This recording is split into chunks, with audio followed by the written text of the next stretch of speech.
Welcome to Gray Overload, and this is an interesting one. It first started when I was reading an article from Video Cards about Falcon Northwest having a guide to mitigate the stability issues with the Raptor Lake CPUs. So the 13th and 14th gen CPUs were having stability issues. Now they had go through and they were using Asus motherboards here. So you went through and you had to enable certain things or disable certain things in the BIOS to see if that would help with stability issues that were appearing while playing games. People were experiencing crashes and out of memory, and it seems like a lot of with the Unreal games as well. Of course, it wasn't just confined to that. And then I go scrolling through, and Tech Yes City does a great job over there. And he had a video going into some of the issues he had. I believe that was with the 12th gen. Now, the only 12th gen, I got two 12th gen computers. One is the laptop here. Now, it has some issues, but some of that is Windows itself. And so I'm not contributing to hardware yet, but now this has put me on to, was there something with this hardware? I don't think so, but we'll see as time goes on and how bad Windows is. Because I do run a pre-build of Windows just to test, just to put my input in there. But on my kids' machine, they have a 12600K. Now, they don't push it that hard, and I don't play games on that machine to really know if there's an issue, but it's something to pay attention to. They're running a gigabyte board and on there. And getting back to Tech Yes City's issues, he was having some inconsistency, especially with clicking fast and with going into his video production side of things. So he went into some of the things he was thinking that were causing the issues in that video, and I highly recommend you go check that out. So I won't spoil that here.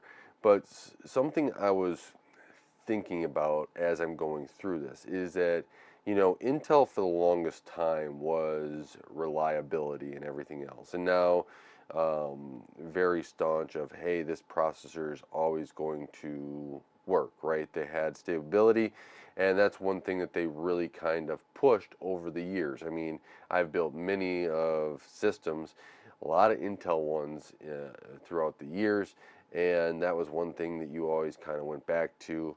And if you're having the issue with something, you pretty fast, and I've had a couple processors, both from AMD and Intel, be bad, but I think the number's more on AMD side than it was on Intel side. But usually it was another part that was bad. It was very rare to get a bad CPU.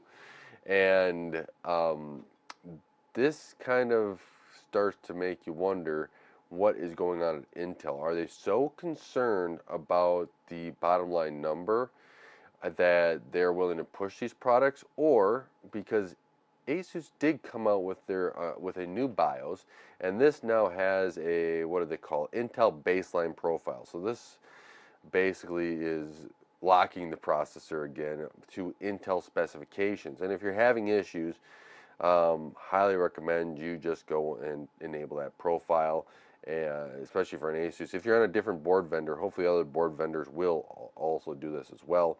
And so you can have something to go back to see if your issues go away, or if you still have them. But with this baseline profile and unlocking it, right, you're creating a system, a opportunity here where people that bought that unlocked processor aren't going to gain that performance in these BIOS that are enabled. Now, is this a unlocking problem? Like, is this only a problem for unlocked CPUs that are pushed too far?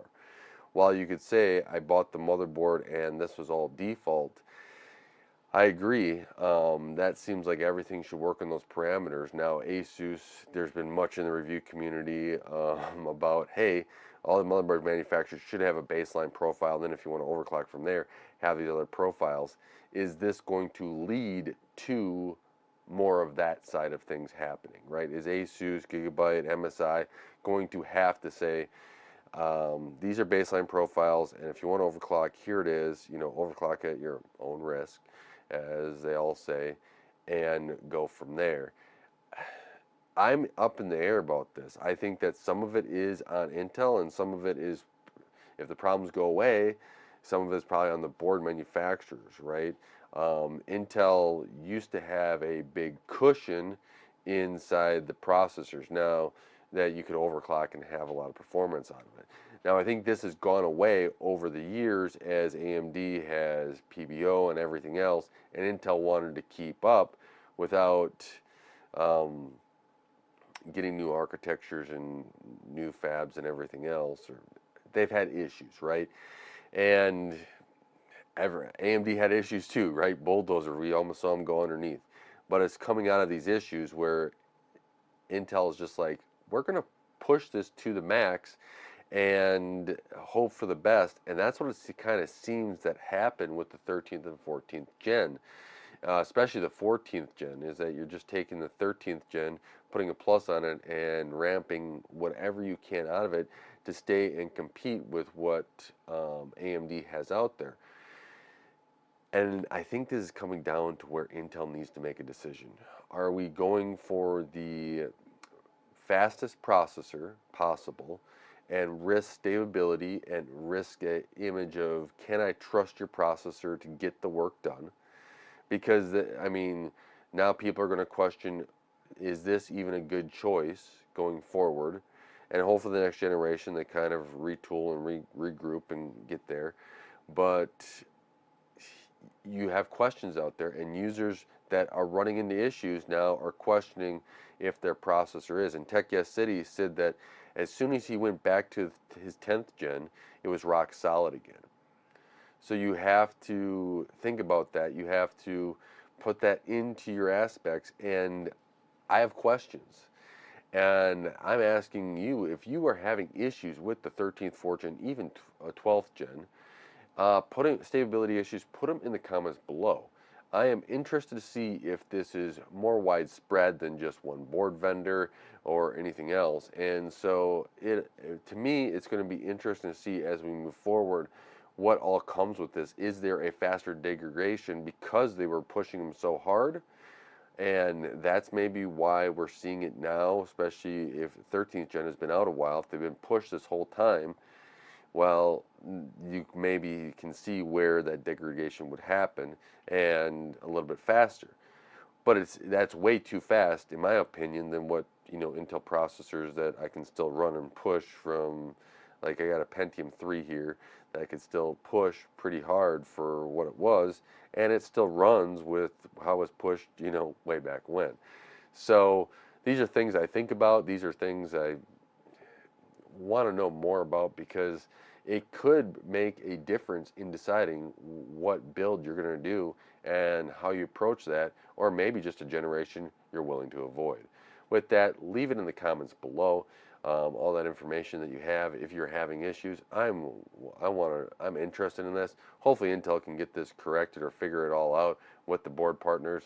And if it is just a generation thing, hopefully they clean it up with the next generation and get back to stability and performance like we all want. We want stability and performance, and we don't like crashing mid-game or any program, especially if you're video editing. I can only imagine crashing during video editing. It's happened a couple times, and I've been quite frustrated. So I can only imagine if that happens to you on a regular, it can be an issue. So with that, thank you so much for watching. Don't forget to like, share, subscribe, hit the bell icon, watch another one of my videos, as it really does help with the channel. And until next time, God bless.